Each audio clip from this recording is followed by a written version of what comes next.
Target board, clear. Yan. Bucor firing range. Kasama natin yung mga tropang One Gun Pilipinas. No?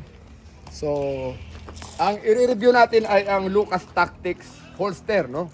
This is Corexman Edition duty belt. No? Pang duty belt ito sa aming duty belt namin sa duty. No? Ito ay pwede sa mga kasama natin sa Philippine National Police at sa Bureau of Jail Management and Penology. Dahil ito ay basket weave po. No? Basket weave po yan. No? So, pag basket weave, authorized po yan na maging holster natin. So, ayun, nakita natin kanina yung target board ay clear. Meron tayong nilagay na mga bilog-bilog dyan. Now, mahalaga po na yung mga duty holster natin, lalo kaming mga nasa law enforcement, dahil everyday namin ginagamit yan, ay kabisado. Bukod sa baril, dapat kabisado nyo rin yung pag-operate ng holster. No? This is level 2. No? May strap po ito. At pag nakita nyo ng high risk na, sa tingin nyo, medyo delikado na, ibaba na natin yung lock, loop lock. No? At ready na po yan para bunutin ang baril. No? So yan.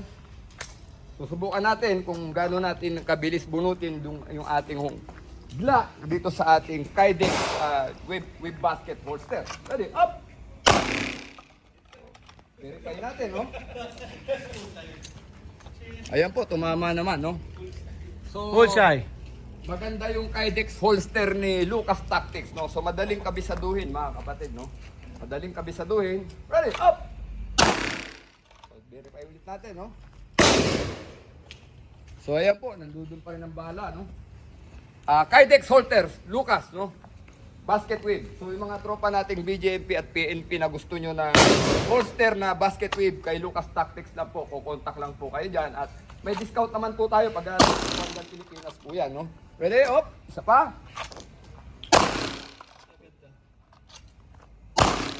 Saduhin yung holster, mga kapatid, no? Parang gano'n. Pero na, bubulutin mo lang. Pumapasok yung target, no? Ganun lang siya kadaling ikabit. Yan po. Alright. Pero consistent po. Parulo. Yes. Yan, Lucas Tactics. Basket weave holster, no? Ito. Ayan po, ang mga patama. Congratulations, Lucas Tactics. Napakaganda ng holster mo na basket weave. Yan. Yan, pakita mo tol. Ang ganda, di ba? So, One Gun Pilipinas, mabuhay po tayo lahat. Buhay, One Gun Pilipinas. Yes!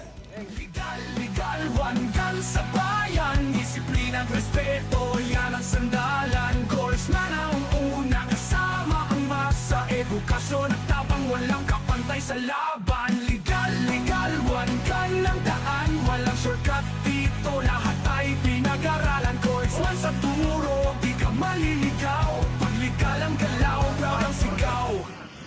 Pagdating sa training, bilang bari lang alam. May ethics, may puso, may dangal sa bawat kamay. Safety first, yan ang patas ng tunay. Hindi uso ang para sa taong may tunay na taglay. Magmula Luzon, Visayas at Mindanao. One Gun Pilipinas, sama-sama, di bibitaw. Senal, range, day, drill at edukasyon. Pinanday sa disiplina, bilang puro aksyon. Taas kamay kung ikaw ay legal.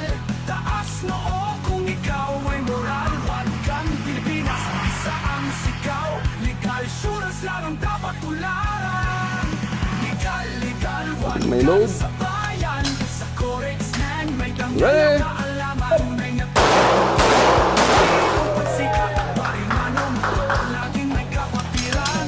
Legal, Pinoy gang entusiast. Di lang galawan, kundi puso't lakas. Corexman, one gun, isa ang layunin. Aral, respeto, sa legal tayo. Ikaw ang responsibilidad. Corexman, one gun Pilipinas.